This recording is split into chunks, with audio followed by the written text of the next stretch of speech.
once upon a time in a far off kingdom. In a far of kingdom, एक दूर के राज्य में। ठीक है, एक बार की बात है। वंस अपॉन अ टाइम, दूर के राज्य में। इन अ फार ऑफ किंगडम, किंगडम का मतलब होता है राज्य। ठीक है, इन अ फार ऑफ किंगडम, दूर के राज्य में एक छोटी सी झोपड़ी में एक बुजुर्ग आदमी रहता था। There lived an old man in a tiny little cottage. There lived an old man in a tiny little cottage. An old man मतलब एक बुजुर्ग, ठीक है, बुढ़ा भी बोलते हैं उन्हें। इन अ टाइनी लिटिल कॉटेज, एक छोटी सी झोपड़ी में। टाइनी लिटिल कॉटेज मतलब छोटी सी झोपड़ी। ठीक है, वह बहुत गरीब था और दुखी होता अगर उसकी इकलौती बेटी कुसुम ना होती। He was very poor and would have been miserable if there wasn't his only daughter Kusum. He was very poor and would have been miserable if there wasn't his daughter Kusum. वो बहुत गरीब था। He was very poor. Would have been miserable मतलब बहुत दुखी होता या दुख पाता। Miserable का मतलब होता है दुख, तकलीफ। ठीक है, बहुत ही बुरी स्थिति आप कह सकते हैं, दुख भरा स्थिति भी उसे मिजरेबल कहते हैं। If there wasn't his only daughter Kusum, अगर उसकी कुसुम बेटी ना होती तो। वह एक उज्जवल और हंसमुख युवती थी। She was a bright and merry young women. ये उनकी बेटी का बात हो रहा है, उनका बेटी की बात हो रहा है। शी वॉज ब्राइट, वह उज्जवल थी। मेरी यंग वुमेन, मेरी का मतलब होता है खुशी। ठीक है, मेरी यंग वुमेन मतलब बहुत ही हंसमुख युवती। और वह जितनी बुद्धिमान थी उतनी ही सुंदर भी। And as wise as she was beautiful. And as wise as she was beautiful. She was bright and merry young women and as wise as she was beautiful. इसे हम एक ही बार बोलेंगे। एक उज्जवल और हंसमुख युवती थी और वह जितनी बुद्धिमान थी उतनी ही सुंदर भी। हर दिन वह बाजार जाती और भीख मांगती।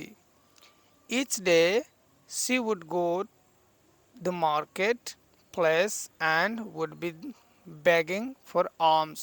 Each day she would go to the marketplace and would be begging for alms.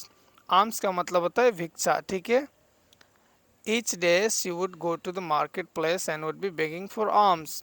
हर दिन वह बाजार जाती और भीख मांगती। सॉरी फ्रेंड, गो टू होना चाहिए था, यहाँ पे गो द मार्केट है। सॉरी, थोड़ा एडजस्ट कर लेना प्लीज़। लेकिन उन्हें अच्छे भोजन के लिए मुश्किल से ही मिल पाता था। मतलब भिक्षा उनको मुश्किल से मिल पाता था। But they would barely get enough for food for good meal. They would barely get enough for good meal. Barely मतलब बहुत ही मुश्किल से, कभी कभार, है ना, बहुत ही मुश्किल से। They would barely get enough for good meal, उन्हें भिक्षा के लिए मुश्किल से मिलती थी, है ना, पर्याप्त नहीं होते थे, तो इसीलिए बोलते बेरली गेट इनफ। कभी कभी तो वो भूखे भी सो जाते थे। Some nights they would even go Hungary.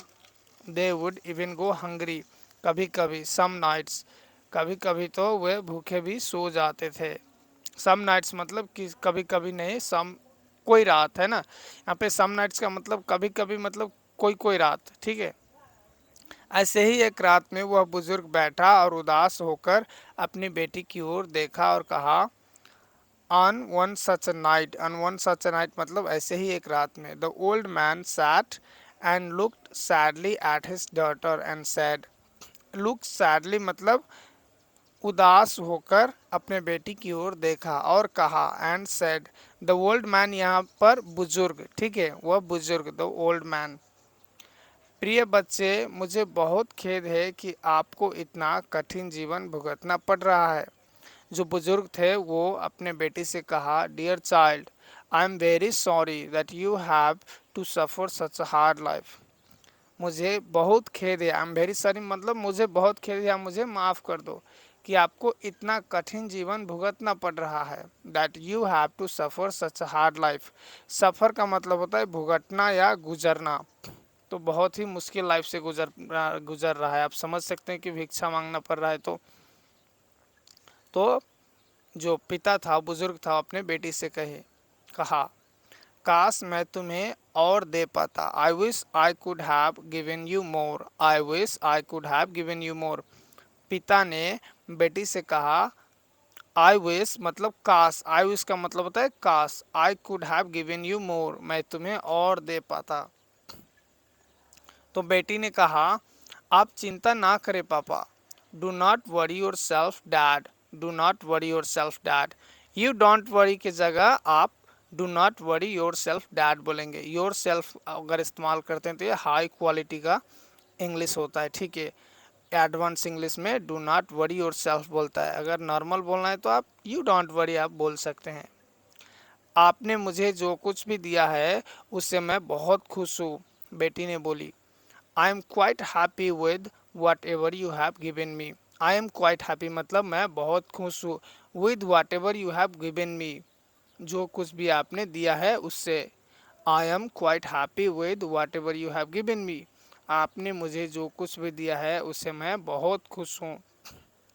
Quite happy मतलब बहुत खुश, वट एवर मतलब जो कुछ भी।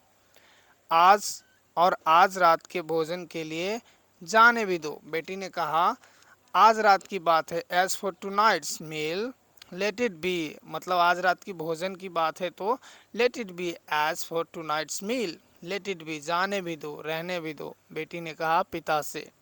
वो बुजुर्ग जो थे उनको बोला मैं कल और अधिक प्रयास करूँगा। I will try harder tomorrow. I will try harder tomorrow. बेटी ने पिता से कहा कि मैं कल और कोशिश करूँगा, मतलब भीख मांगने की, भिक्षा मांगने की, कि ज़्यादा हमें पैसा मिले। I will try harder tomorrow. लेकिन वह बुजुर्ग अभी भी उदास था। But the old man was still sad. But the old man was still sad. लेकिन वह बुजुर्ग अभी भी उदास था। But the old man was still sad. Still sad मतलब अभी भी उदास था। Was still sad. वो अपनी बेटी से बहुत प्यार करता था। दो बुजुर्ग जो थे वो अपने बेटी से बहुत प्यार करता था। Daughter very much. ही loved his daughter very much. वह अपनी बेटी से बहुत प्यार करता था। आप इसे ऐसे भी बोल सकते हैं he loved his daughter to no infinite love. वह उसे सर्वश्रेष्ठ जीवन प्रदान करना चाहता था। जो बुजुर्ग जो था वह उसे सर्वश्रेष्ठ जीवन प्रदान करना चाहता था। He wanted to provide her best life. He wanted to provide her best life. Provide का मतलब होता है प्रदान करना, उपलब्ध कराना, ठीक है। He wanted to provide her best life. Best life मतलब सर्वश्रेष्ठ जीवन, सबसे अच्छी ज़िंदगी।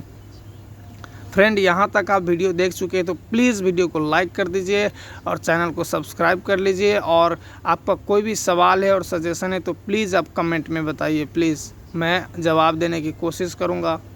वह पूरी रात जागता रहा और सोचता रहा कि क्या किया जाए। He stayed awake whole night and wonder what to do. वह पूरी रात जागता रहा। He stayed awake whole night and और सोचता रहा कि क्या किया जाए। And wonder what to do. अगले दिन द नेक्स्ट डे वह बुजुर्ग राजमहल में गया।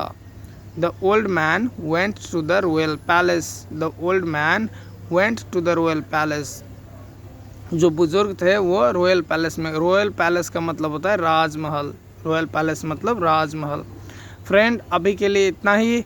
इसका अगले पार्ट मैं कल अपलोड कर दूंगा रिकॉर्ड करके, और आशा करता हूँ ये आपको पसंद आया होगा। प्लीज़ वीडियो को लाइक कर दीजिए और चैनल को सब्सक्राइब कर लीजिए। ऐसे ही मैं स्टोरी के साथ आपको वीडियो लेके आता रहूँगा और आपको मैं इंग्लिश सिखाता रहूँगा। Thank you for watching.